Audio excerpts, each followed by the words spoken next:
Good afternoon, everybody. Welcome to live interaction with global makers. Today we have with us a very dynamic young social entrepreneur.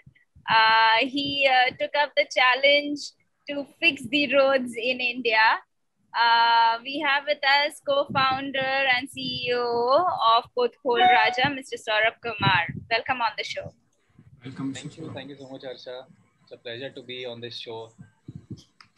It's 2 o'clock. I wanted to, you're welcome, and we have some very good panelists also today.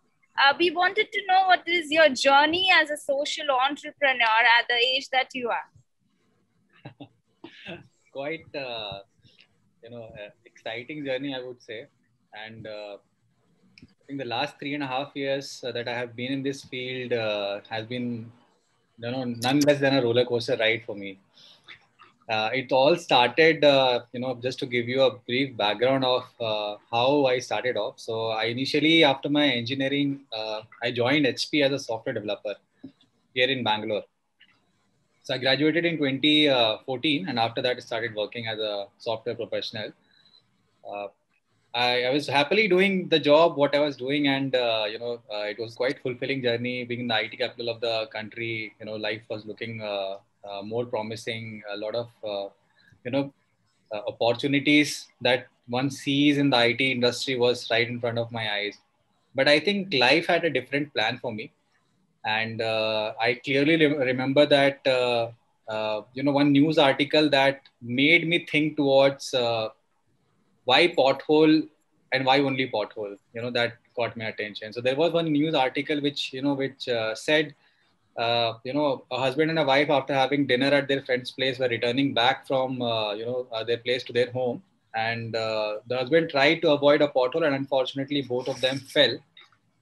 What happened was wife's head banged on the barricade on the side of the road, and she died on spot. And the news headline was that because of a pothole, husband lost his wife, and that's very unfortunate that that happened. And after that, I continuously was reading only these kind of news coverages that a lady biker in Mumbai lost her life because she fell because of a pothole, and a water tanker coming from back just rammed on her, and she died on spot. So it made me realize and think, saying that, did somebody really take birth to die on a pothole? And I was like, not really. Of course, there are a lot of, causes of road accident, but I think potholes, not really. I was like, I wouldn't want any of my friends, or maybe it can be me as well, right? I also ride a two-wheeler, so it can be me. So I said, I think it cannot work like that. So initially I said, let me try to find out what is the right solution for this particular thing. Now, I don't come from a civil engineering background, but this is hardcore civil engineering, and I was like, okay, so I don't know how road construction happens, but can I find an alternative method of how to address this issue, being a non-technical in terms of this particular industry? Is there something that we can do, I can do personally at my individual capacity? And that's where I realized that there exists a solution, eco-friendly solution, which we can use, and in just 10 minutes you can fix a pothole. But of course, it's not as simple as you find something on Google and purchase it and do it. So it was not there in India, it was there in the US, and I had no idea how to import such material. I had not even imported an iPhone before that, and I was trying to procure a petroleum product. So I was like, this is not working out really. I continued to do my research, and I think one thing that I firmly believe in manifestation. So there was continuous journey or continuous research and development. Google became my best friend. I think a lot of my chemical engineering and civil engineering friends hate me for calling them so many times and bugging them, saying that why is this guy calling again and again, asking for some magical product or solution. So that's how the journey was. And I was, at this point of time, I was there in HP working as a software IT professional. But life had different plans for me, and I read about Pothole Raja in the newspaper. It was a front page article on the Hindu newspaper. 2017 January is when I read about Pothole Raja, and I was like, this is something, this is really interesting. There is somebody who is already doing this. Let me join him as a volunteer. I called that person, and his name is Dr. Pratap, who started this, my colleague now. I called him and I said, I've been looking for this, searching for, to do something about this, and I'm glad that you're doing. I want to join you as a volunteer. So he said, see the coincidences that happened in my life. He said, tomorrow morning we're doing a portal fixing. Why don't you join us? I was like, it can't happen in such a fast pace. And I said, I'll be there tomorrow morning. So I was there early morning, and I was quite thrilled. And I think, that is where I saw what impact this particular thing is going to make. Because 5 o'clock in the morning, I saw people, though, at that point of time, hardly there is any traffic on the road, but still people were, not very comfortable driving around that pothole, which is supposed to be fixed by us. In half an hour, we fixed all 10, 15 potholes over there, and the traffic was moving smoothly.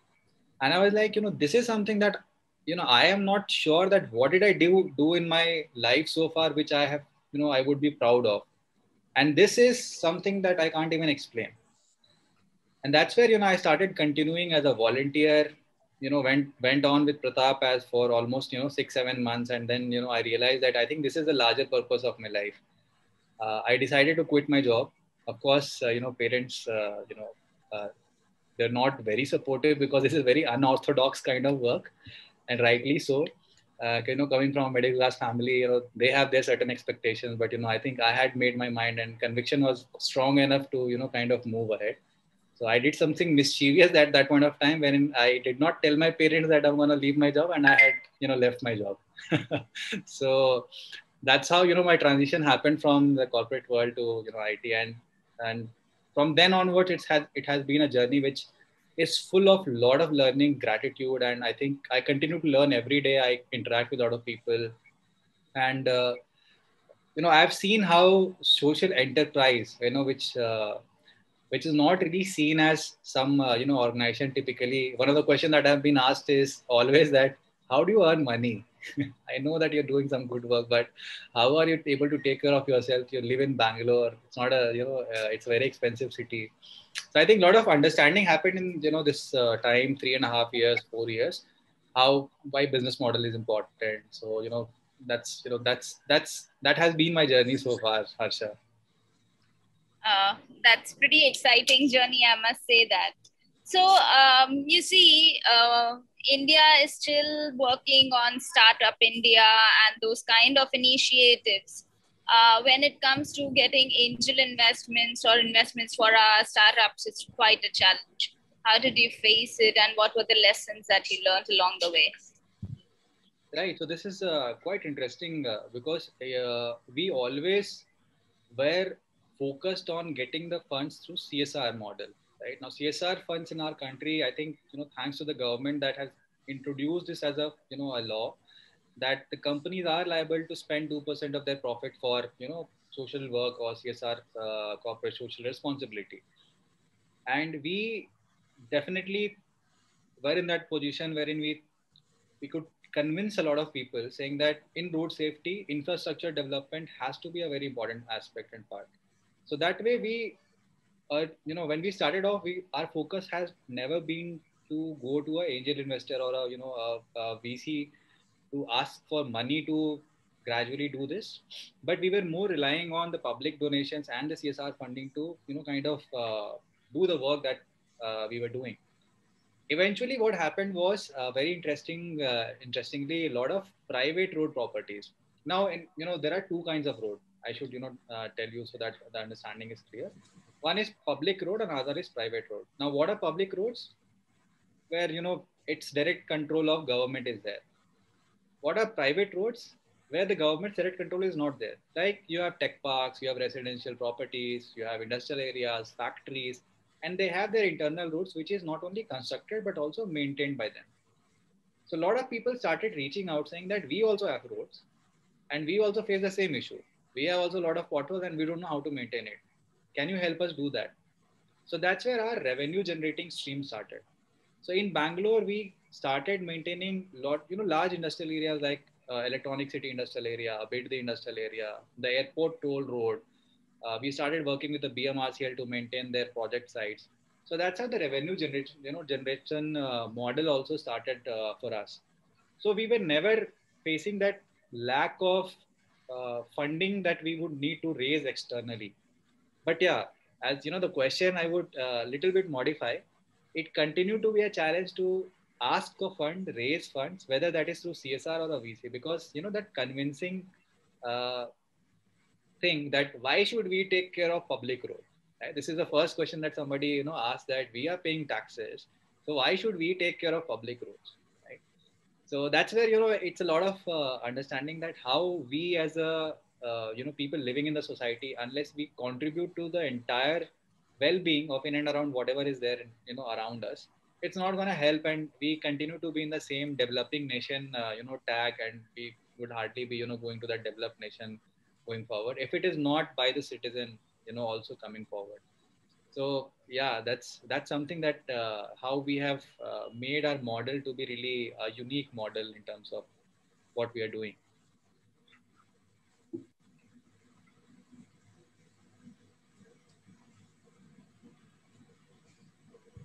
Say 5 years down the line, if your vision of Pothole Raja has to be realized, what would India and the world look like? Of course, a lot lesser potholes than what we see as of now. A lot more conscious citizens. I would add to that because our model is very unique, wherein we focus more on the PPP model. I think we all have heard about the PPP model, wherein public-private partnership. What we believe in is public-private people partnership is actually going to change the scenario of our country. Unless we have citizens participating in the overall development of a city or the country, it is just going to be a blame game saying that हमने तो tax दे दिया, our job is done, or we have contributed by, let's say, voting, so our job is done, rest is up to you. So I always define saying that we always say democracy is for the people by the people. So we are very smart as a human being. We always talk about for the people, but we never talk about by the people. What are we doing for the betterment of our immediate surrounding? If we are little bit conscious about that, I think there's a lot of positive change that we continue to see, and we continue to will see in the future as well. So the way we see down the line 5 years is a lot more cities adapting the model that we have, that citizens play an active role in not only identification but also helping the authorities or maybe the companies. CSRs playing an important role in, let's say, maintaining or beautifying that particular section. Second is we are doing a lot of research, and we have come up with a very innovative model of laying roads using recycled plastic waste. So that's a very unique product that we have come up with, and it can actually help make roads which will never have potholes, right? So there are two aspects. One is you continue to repair, because if there is road, it is bound to get damaged. So first thing is, how soon are we able to repair that? And it can happen only with the help of technology and civic participation. Second is, can we make long lasting roads which doesn't even get impacted by rain or water? So that's where we are moving forward. We continue to innovate, we continue to add more interesting technologies to our organization, but we are only oriented towards making this products and material using waste materials. We don't want to add to the waste that the world already has. That's where recycled plastic, industrial waste is something that we are doing our research. So how do we continue to add more relevant products which can be a game changer in the real estate road construction infrastructure? So IICSR is a dedicated research development training institution. What gaps do you think that we should train social entrepreneurs, the upcoming social entrepreneurs, which if you would have been trained, it would be happened easier for you? I think I'll connect this to a lot of questions that are fired to me, Harsha. And I meet a lot of people, and they say that we have a lot of liability. There are so much financial commitments. We have family, children to take care of. If we leave our job and start into something in this field, how will we able to earn the money that we are earning as of now? So we don't have the dearth of passionate people. But the challenge is they don't understand that there exists a business model in social enterprises as well. and it has to be, kind of validated and then put across to the society or to the investor or whoever, is a paying customer, I would say. So just like how a normal startup starts with, their conceptualization, their business model, what will be the revenue. So the only difference that happens is social enterprises are more towards impact and less towards profit. But it doesn't mean that it does not mean that they don't make profit. And if they don't make profit, then they will die eventually, maybe in a year, maybe 6 months, or they can't, maybe 2 years down the line. So it has to be a self-sustaining model. That's where I think, the gap is, how do we kind of introduce business model concept in social entrepreneurship. When we actually talk to people about this, it's very important to make them understand that business model in this sector is as important as in any for-profit entity as well. If that does not exist, sorry, but it is not going to last long. And that's what I have seen. That's what I have my experience has taught me, that it has to be, doing good cannot and shouldn't always come at compromising a lot of things in your life. You can still be passionate, you can still be very empathetic towards society and people, and you can still, kind of have a decent life. I mean, I'm not saying that, I'm not promising that somebody will start earning 1 crore rupees immediately, but, it can happen. All I want to say is it can happen. And I'll connect with the work that we are doing. When we started off in 2017, our revenue the first year, because we had just started, was 1 lakh rupees. 2020 financial year, our revenue was close to 3.5 crore rupees. So you see the kind of transition that we have done in the last 3 years. So I think if, the numbers can instill some confidence to people who are listening, I'm sure that they would understand and get my signal that, yeah, there is a lot of scope, and the world needs more impact and social entrepreneurs to make this, world a better place. Wonderful. Also, you won one of the competitions, SDG Cart Innovation Competition. Would you like to share something more about it? Oh, yeah, I think first of all, I should thank Harsha for organizing that IICSR, because I believe that it's a need of the hour. Social development, is something that the world is looking after, and SDG goals are something that has been laid, and India has to cope up with that. 2030 is our goal, and there are a lot of things, interesting aspects, interesting products that a lot of social enterprises have come up with, but they don't get the market. People don't know that if, let's say, I want to buy, I think one of the relevant thing, and I would like to share the story, is one of my mentors reached out to me saying that we are doing a lot of food distribution, but we are worried that these all plastic packets will again go to the landfill, or maybe, it might not be processed in the right way. Now, this happens because alternate product or material that has already been now developed, or, people are developing, which are biodegradable, more eco-friendly. These are not easily accessible to the society, right? And that's where, platform like SDG Card can add real value, because they know where to go to find out, these kind of solutions. If somebody wants to do something without polluting the environment, there are tons of products and services available. People don't know where to go. So that way, I think this competition is definitely going to be, and I'll again use the word game changer, because there has to be a platform wherein marketplace, wherein you go and you find out the product that you're looking, because that bottom of your heart, don't want to harm the environment. You want to be, more sustainability oriented in your thought process, but you don't know where to go. So this platform actually provides that, and I'm really glad that, IICSR has taken that step in ensuring that different innovative products in the sustainability side gets listed over there, and people can actually, take benefit out of that. Thank you. On this note, I would open it for our fellow panelists who would like to ask you questions. Sure. Dr. Pothole. Sourabh, in NGO sector, there's a big problem now. The funding is being reduced now. Yes. With international donors gone, government having its own agenda, CSR also going to PM Care Fund and all. In your model, what do you suggest NGOs should do now to survive in future? Thank you so much, Dr. Upadhyay, for this question. And it's a very relevant question that, we keep discussing, a lot of discussions keep happening. Sure. And what I have done, my, research, small little research, a lot of interaction from the CSR fraternity and the NGO side. I think in India, the NGOs currently are lacking innovative solutions. A Okay. lot of NGOs are doing the same work at different places. So there is nothing new that is happening. And when it comes to people in the CSR, side, they keep looking at something which is innovative, which is Okay. matching the current world, right? I mean, the NGOs can't operate 10 years behind. If they are into education, they can't still talk about the blackboard teaching. They have to, technological advancement has to be there. And it has to be an engaging model. It can't be a boring way of doing that, right?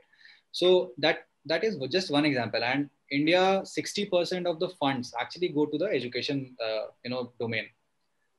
Now that is at a huge risk. Last 1 year, a lot of NGOs have shut their operation because there is no funding available, and rightly so that they were not at fault. The thing is, the country, the world is actually facing something which nobody had seen.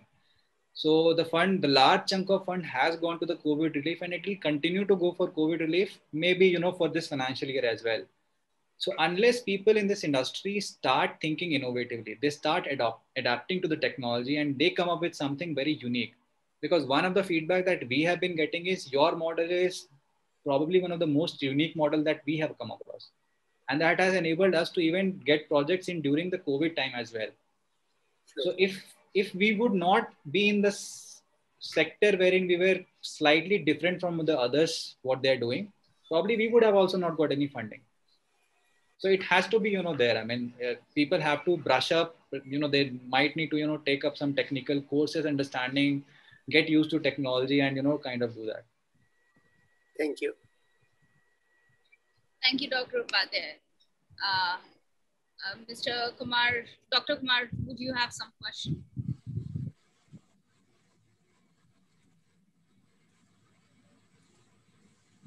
So you are asking me? Yes, sir. Okay. Mr. Sourabh, there are NGOs who are working in India for quite long. I will like to name Sulabh International, Mr. Bindeswar Pathak. And similar to the work you are doing in Bangalore, there is an NGO in Gujarat, and more so probably they are now in many cities in India. That is a Lifeline Foundation, Dr. Subrata Das. Okay. So Dr. Subrata Das is also working on accident-related issues, but in fact, his NGO is providing post-accident facilitation and quick responses and support. So he has built up a network of doctors in entire Gujarat, and now he is going beyond Gujarat also. And for his work, he has received Padma Shri Award. Now, how you see your work in coming days? So I think that's a really commendable job that he's done, and I think it's a very important aspect that he is touching. That post accident, it just happened quite recently that the Good Samaritan law has become accessible to the entire country, and people know about this. That in case of any accident, nobody is gonna be questioned by the police. But if you go back years back, I think everybody had that inhibition and that trust issue, saying that if I get involved in this, I will be probably harassed by the police, and a lot of question answers. My identity will be revealed and what not. I think that way, if I look into that, it's a tremendous job that he has done, and rightly so. That the award actually justifies that. For us, we are into how can we not let the accidents happen. So we are doing that infrastructural changes, upgradation, modification that will ensure that irrespective of how somebody is driving on the road, can we ensure that the infrastructure is right in place so that the accidents don't take place, right? I mean, one of the questions that we are continuously asked whenever we install traffic signages is, how many people do follow traffic signages, or how many people even see traffic signboards? But the reality is, because the traffic signboards are not present, people don't see. We are not used to seeing traffic signboards. From where to take a left, from where to take a U-turn, from where to not honk. outside a school, outside a hospital, it's always a no honking zone. But how many of us have actually gone and, not honked even if we are in traffic? At the signal, there is no urgency of going and honking because it's a red signal for everybody. The person standing in front of us did not go out of his house to actually stop me that, I will not let Sourabh drive. So let me, for, be the cause of traffic jam. So, this infrastructure changes. If we see around that, there are a lot of signages available, the traffic lights are working properly, the traffic lights are communicating with each other. See, one of the biggest challenges that happens in our country is two traffic signals don't interact. Yes, sir. So at one junction, there is a bulk of, a pile up of traffic, another signal, it is completely empty. So by the time you reach the next signal, it should actually be green, but you find that red. So the commute time increases. So, and when the commute time increases, you have more fuel burning, more pollution, noise pollution, air pollution.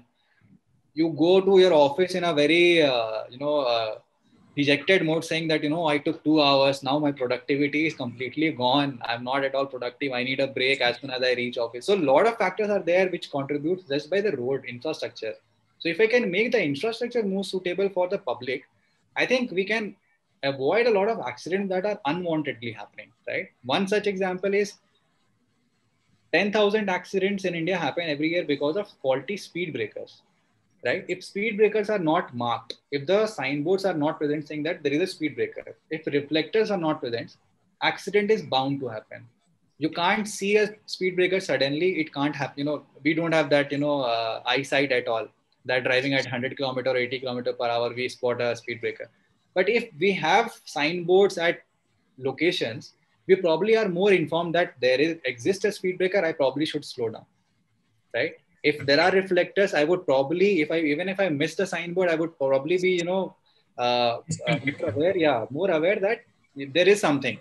So I need to probably slow down. So infrastructure changes, according to us, is very important. That's what our commitment to the reduction in road accidents to our country is. Pothole Raja is advocating for grid mats. Right. Can you briefly share a specialty about it? So GridMat is a very, very interesting product that we have come up with. When right from our inception, when we started off, we always wanted to go into preventive maintenance of road as well, right? What we are doing as of now is corrective. That if a pothole is reported, we are going and fixing it.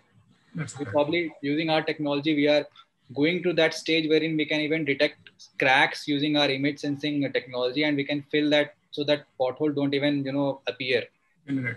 But the infrastructure part, so GridMat was something we were very focused that what are the kind of waste material that is available that can be used for road construction process. That's where waste plastic was something that was always in our mind and heart, saying that how can we kind of utilize that. We have done, trust me, we have done tons of experiments in our lab. We have shredded plastic, mixed it with waste material, formed bricks, tested it, failed, nothing happened. We tried using multiple resins and all that. How do we make that hard and all, can so that it can carry the load. A lot of time, I mean, we would have failed 50, 60 different kind of material that we made, and we failed. Right now, what we are doing is we are making this using recycled plastic PP waste, which comes to our factory, and then we make a honeycomb structure out of it. Now, this honeycomb structure is able to take load up to 300 to 400 metric tons. Now that's a huge amount of load, right? I mean, it can also carry a Boeing 747 if I have to translate that in layman's language. So that's the strength of this material. Now it provides that hard base that whatever vehicle you drive, it will never be damaged. So you always have a smooth surface. Yeah. Right? So that's where our technology is gonna make a lot of difference over here. How its utilization have grown recent times? Sorry, how? How utilization of grid mats have grown in recent times? So we have a lot of case studies that we have already done. We have deployed in multiple industrial areas, right from Jindal factory in Bellary to private properties in Bangalore. We have made roads from this. We have also made speed breakers out of this. That is also one of its kind. So we actually use very less of the natural stones and aggregate that is typically used in the construction. We replace it with our grid mat, and that's how we have been doing. So we have as of now we have paved around 10,000 square feet of surface using our grid mats. And when I say surface, it is not just road, but you can actually make your industrial shop floor. You can make a landscaping road. If you want to make a temporary road, you can actually make a temporary road out of this as well. Let's say somebody is having a construction activity and they want to drive their vehicle for just 2 months. They can actually use our grid mats, drive their vehicle. Once the construction is done, take the grid mats out and keep it with themselves. Next project, wherever you have a work, you actually use it and you make a flat surface for commuting. So it can also be used as a temporary access road. That's great. Thank you. Thank you, Dr. Kumar, for the question. May I request Mr. Ramesh Daswani to please ask his set of queries, share his views. Can you hear me, Asha? Yes, sir, we can hear you. Okay. Hi. Sourabh, at the outset, I must tell you that your story is rather inspiring. Thank you so much. But I would like to it's a comment come question. You said when I joined up that the NGOs have to become innovative. Yes. And NGOs should now learn to obviously become more sustainable, generate more funds, etc., etc. Right. Now, if an existing NGO who is really doing good work at the ground root, to become innovative, we are talking about generating resources, right? And to generate resources, if we go the route of your social entrepreneurship route, there are a whole lot of complications as far as the government is concerned, the trust registration is concerned, all your existing goodwill which you have as an NGO or as a trust. And then you want to shift your focus and become a social entrepreneur, okay, and start generating some money and continuing to do good work. I'm not sure as to how that would marry or how that would happen. That's one. The comment obviously on that is that it's good for a new startup or for a new person who starts. Rather than starting an NGO, you should start a social enterprise, right? But for existing NGOs, like what Dr. Upadhyay said, the challenge is raising resources and raising funds, which is a big, big challenge, right? My second point is that with the kind of work you are doing, I would like to openly invite you on this forum to the Rotary International. We are doing a lot of work for recycling and we're doing a lot of work for garbage and for sustainable kind of a project. So I would like to take Harsha's permission and invite you to come in as our guest, right? As to, come and be a part of our movement, because all over Maharashtra, we are starting this entire endeavor of making the environment much more cleaner and better, right? So I don't know where you're based. I think you're based in the south, right? In Bangalore. Sorry? Bangalore. You're based in Bangalore, right? So, so these are my two comments. One was an invitation, and second was a comment as to how do you marry the two? What is the Ganga Jamna solution you suggest? How do you have a parallel enterprise called a social enterprise to marry with an NGO? So to answer, I mean, first of all, thank you so much, Mr. Daswani, that you're inviting me to that. And Harsha is the, boss over here. So with her permission, I would like to, be a part of the Rotary International. It's an open platform, so. As an honorary advisor, yeah, sure. Yeah. Thanks, Harsha, for the permission. Yeah, so, yeah, I would really be glad to, come over there and be of any help that I can be. I'll send you an email immediately after this session. No problem. Sure, sure. To answer the first part, Mr. Daswani, when I said that it has to be innovative, it might not be a social enterprise. I mean, social enterprise is a different concept altogether. I mean, not a very different concept, but if an existing, let's say, example that any NGO who has been working in the field of their expertise from the last 15 years. Now, if they don't have funds, definitely it's going to be a big challenge, right? But interestingly, what has happened is the corporates have actually come up with a lot of innovative models saying that we can actually help you build the technology which you are lacking, right? And they would do it for free of cost, or maybe under their CSR initiative. It might not incur any cost to them, but what will eventually happen is the NGOs will get what they are lacking. So maybe it might be a a ERP solution, right? How do they track it?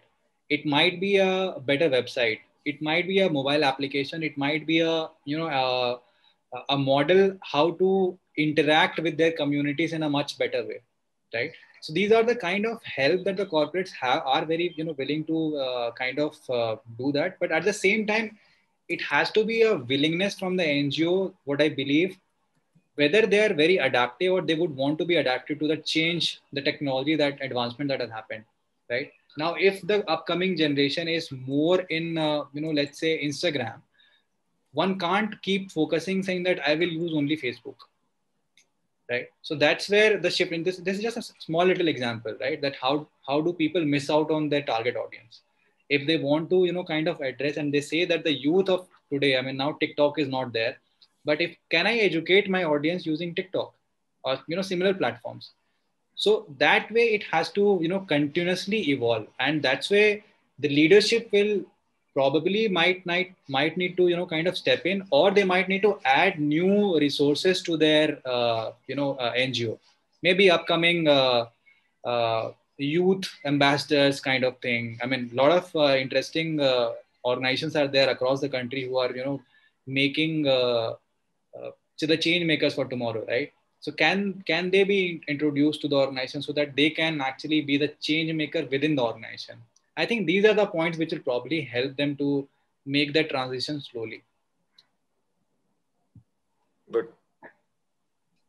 Thank you, Mr. Daswani, for asking the question. And you are an honorary advisor to us, so please feel free. This is your platform equally. Thank you. May I invite Kansh Srivastav to please ask her set of questions? Thank you, Harsha. Hi, Sourabh.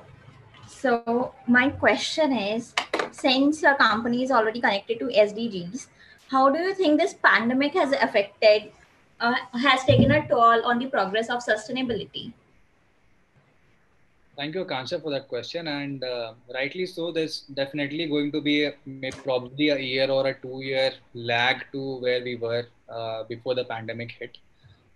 Because a lot of, the question that had come earlier is a lot of NGOs have shut, which were actually one of the key enablers in helping achieve that, those SDGs. So it is definitely going to take a hit, but I'm sure that we don't want to be in that stage or, that state wherein we think that now the worst has happened. What can we do? And we are now handicapped. We don't have funds and all. We will have to, look for alternate methods and ways of how do we still be on the track, right? Let's say somebody, I mean, I'll give you a few examples. Let's say somebody was raising funds only through, let's say, crowdfunding or their individual donations. It might not work in the coming time. Can they do a pivot or transition saying that, can I explore now different models, right? If I have not explored CSR, can I explore CSR? If I have not explored, let's say, maybe selling some products that they were making, can I explore that? So that they're on track. The communities have also, gotten dispersed, right? A lot of their target audience that would have be the beneficiaries, suddenly a lot of, backflow of people from cities to the home, the rural part has also happened. So might be, somebody would have been working for the rural development, targeting just 100 people. Suddenly there would be 1,000 people. So how to address that? How can they still be relevant? And it can happen. I mean, I'm very certain that it definitely can happen. It might see little bit of lag, little bit of delay in, achieving those goals.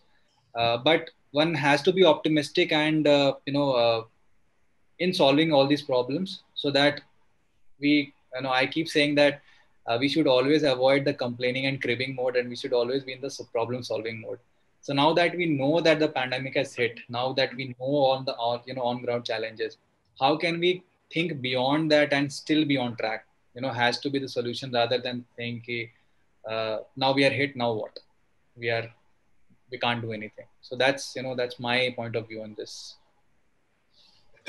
Okay, I have another question. According to the economic survey, uh, panelists are saying that India needs fast economic development instead of sustainability. So, how do you connect sustainability and fast economic development at the same time? See, I'll connect this question to the introduction of EV vehicles in our country, right? I think 1 year or 1.5 years back, there was a lot of questions saying that how can we even afford it? It's not possible. We don't have electric charging stations. People won't buy. It's a silent vehicle. We love that sound of the engine and all. But in 1.5 years, the transition actually has happened very rapidly. People have started understanding that while the sustainability angle is being touched upon by the EV vehicles, uh, the economic development is also happening, because when you see this, when these both economic, development and sustainable development marry each other, there is actually a birth of lot of interesting startups or interesting companies. How can they be a contributor towards this ecosystem? Now, when we talk about now charging stations, I'm sure that it's not just the responsibility of the car manufacturing company, but there'll definitely emerge a lot of startups who will eventually come up with solution of how do we now make this charging stations available across the country, right? Let's say from Bangalore, I want to travel to Delhi. At this point of time, I might not be able to travel in my EV vehicle, but how can I now start thinking in that terms, that can I be that solution provider? Because now I see a gap. I can't travel from Bangalore to Delhi with in a EV vehicle without stopping for 8 hours or nine hours for fast charging and things like that. So how do we now address this? So that's where it has to be a collaboration. It has to be a marriage between the economic and sustainable side, and that's how the progress will happen. And it has to go hand in hand. I mean, one can't say that bullet train is not needed in India because our train infrastructure still is not able to cater to this. If we don't have bullet trains, then how do we even understand where all bullet trains will be needed and how it's going to add to our economic development, right? So it has to start somewhere, and that's how it's going to go forward. Thank you, Sourabh. Thank you, Akansha. Thank you, Akansha, for the question. Dr. Hopkins, I see that you've also joined in. Would you like to ask? And anyone else, please feel free to message if you all would like to ask a question. Dr. Hopkins? Hi, Asha, nice to see you. Good to see you, sir. My other friend, Ramesh, so I'm all looking so absolutely well. Can you hear me okay? Doctor, we can't hear you.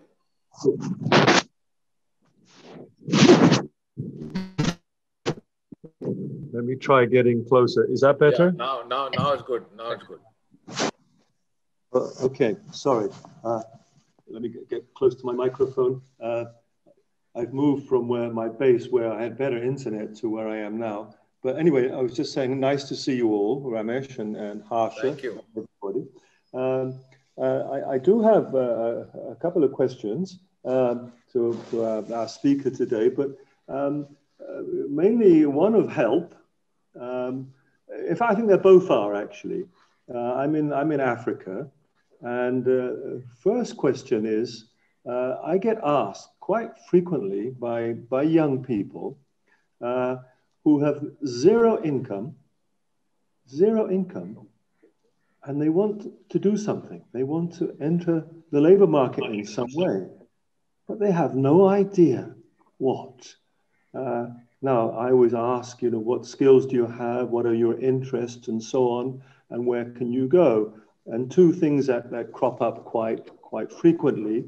One is fashion, clothes, selling them, buying them from China and selling them here, or buying from India and selling them. But then how does somebody get into that? Then I suggest starting a website or something like that. And the other thing is food-based products and selling them. So I would like Mr. Kumar, what does he think? What does he say? I'm sure he gets asked. He's a very active young man and very dynamic, that's for sure. When he gets asked that, what does he reply? And I'm going to ask you another difficult question, which is actually affecting this country, and I'm afraid it's a COVID question, because of COVID, India has stopped exporting the AstraZeneca drug to COVAX, which Kenya was a beneficiary of. And they received 1 million doses about 3 months ago, but nothing since from anywhere. And they're incredibly reliant on help from outside because they're not producing anything in Africa. I wonder whether my friends around listening today could actually do a little bit of exploration. And I know how bad the situation is in India, but whether or not they could manage a few exports to this country here in Kenya, which is very dependent and has a lot of contacts with India. So that's kind of a difficult question, but I wonder whether you could help, and then I could pass on that information to some of the officials here who seem to be a bit lost on what to do. And of course, because of that, COVID is rising quite sharply. Happily, I've been vaccinated with 2 doses of AstraZeneca. Thank you very much for producing them in India and probably saving my life. But maybe I'm too old to save, and we should start thinking about younger people as well. Thank you very much. Thank you so much, Dr. Hopkins, for that question. And of course, the second question indeed is very tough to answer.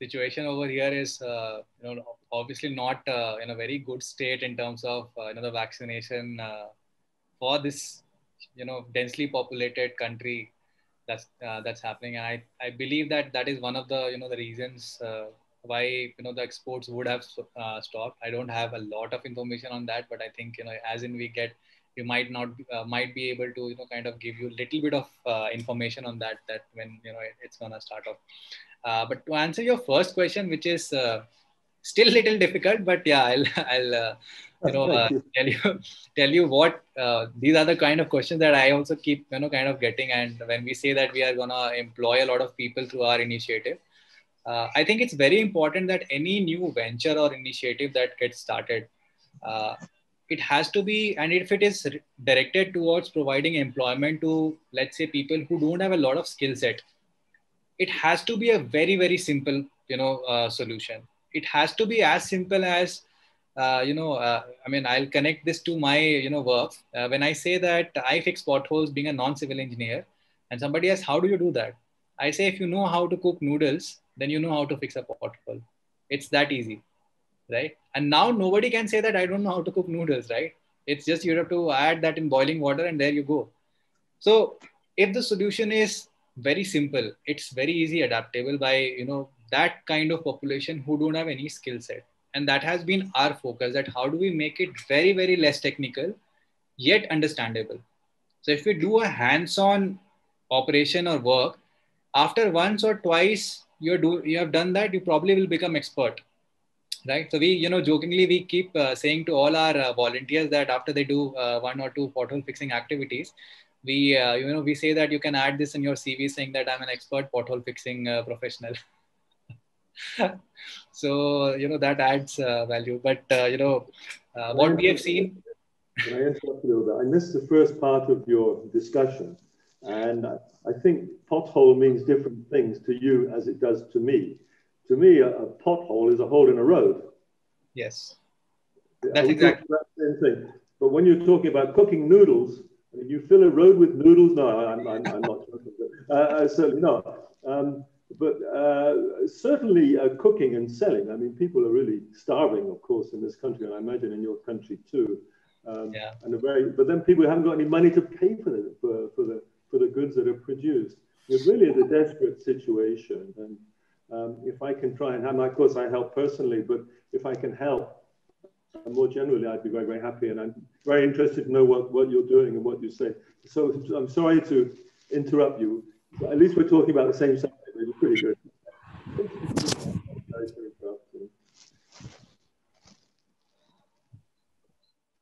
Yes, indeed. I mean, that's what, Dr. Hopkins that I was referring to, that it has to be, an easy going solution that people can actually think about adapting that and making that as an employment source. And if it is easy, then it is very, easy to sell and convince people that yes, you can actually do that and earn money and livelihood out of it. Thank you very much. Thank you, Dr. Hopkins, for being between us. Really good to hear your voice and yourself. Anyone, any question, please let us know. Thank you. Yes, By the way, Dr. on that last, we always say KISS. You know what that means? Yeah, it's an acronym. KISS. Keep it. Dr. Hopkins, you're not very much audible. Not very clear. Keep it simple and stupid. Bye.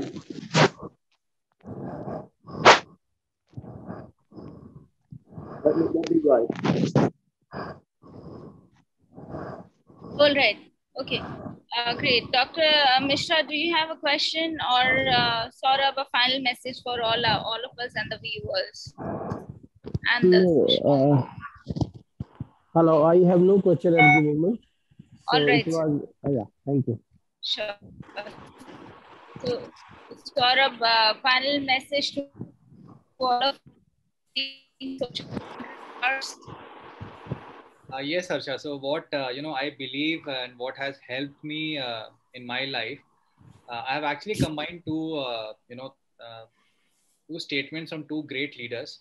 One is Mahatma Gandhi, that be the change that you want to see in the world, and the other one is that if life gives you an opportunity, and if you don't know how to do that, if you get an opportunity, actually say yes and then figure out how to do that, right? So I actually combine both of these statement and make my own success mantra, that when life gives you an opportunity to make a difference, dive in. You can figure out eventually how to make the best out of it. So that's what I would actually tell the viewers, that if there is something that you feel connected towards, once you are completely immersed into that, the doors start eventually opening up from all the directions that you wouldn't have even imagined. The second thing that I want to leave the viewers with is, if we are more focused towards taking action rather than complaining or cribbing, I think we can make our world much more better place. So that has been our ethos and mantra as well, that we believe in, if we have the right solution, we will have the right partners eventually, right? Nobody is there who would want bad for the society. And we continuously, thrive for coming up with better solution rather than pointing out whose mistake and what mistake is there. And connected to both of these, if somebody can be an empathetic person, I think that's the best quality that somebody can have.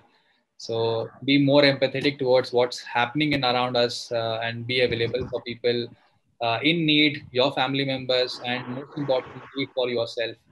If we're not taking care of ourselves, then I think we are not able to take care of anybody else around us. So that's very important. I want to leave everybody with all these three thoughts. I believe that that's a great message for all the existing entrepreneurs, upcoming entrepreneurs, and all of us. It's a very great, good energy and vibes. Thank you so much, Saurabh, for joining us. And I would like to thank all our fellow panelists, Dr. Sham Sundar, Dr. Sushil Kumar, Dr. Upadhyay, Dr. Hopkins, but of course, Akansha, Anyaman, Veena, and Mr. Aswani. Thank you. Thank you. Thank you, Harsha. Thank you so much. Thank you, everyone.